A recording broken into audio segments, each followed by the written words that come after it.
ইসলামী bank news top 10। Dhaka আন্তর্জাতিক বাণিজ্য মেলা উদ্বোধন করলেন প্রধান উপদেষ্টা। বললেন, তরুণদের উদ্দীপনা দেয়া, তাদের সৃষ্টিশীলতা প্রজ্বলিত করাই মূল উদ্দেশ্য। বিতর্ক না করে প্রয়োজনীয় সংস্কার সাপেক্ষে দ্রুত নির্বাচন দেওয়ার দাবি বিএনপির স্থায়ী কমিটির সদস্য ড. আব্দুল মঈন খানের। জুলাই গণঅভ্যুত্থানে ৮৫৮ শহীদের মধ্যে ৬২৮ জনের পরিবার ও ১৬২৮ আহতকে সাহায্য পৌঁছে দেওয়া হয়েছে। ব্যয় হয়েছে ৪৭ কোটি ৩২ লাখ টাকা।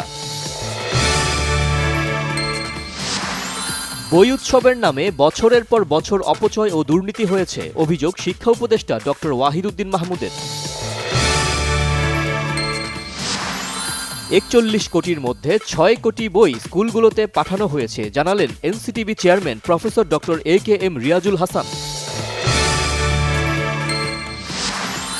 নতুন বছরে অগ্রাধিকার পাবে আওয়ামী শাসনামলের মানবতা বিরোধী অপরাধের বিচার, জানিয়েছেন chief prosecutor advocate Tajul Islam. উত্তরাঞ্চলে মৃদু শৈত্যপ্রবাহ আর কনকনে ঠান্ডায় শীত আরও বেড়েছে। দেশের সর্বনিম্ন তাপমাত্রা তেঁতুলিয়ায় ৯.১১ ডিগ্রি সেলসিয়াস।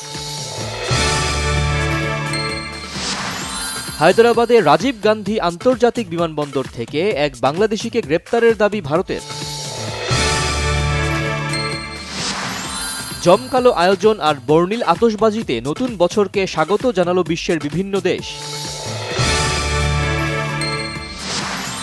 বিপিএলে ক্রিকেটারদের পারিশ্রমিক দ্রুত পরিশোধে ফ্র্যাঞ্চাইজিগুলোর সাথে কথা বলছে বাংলাদেশ ক্রিকেট বোর্ড, জানিয়েছেন বিসিবি সভাপতি ফারুক আহমেদ।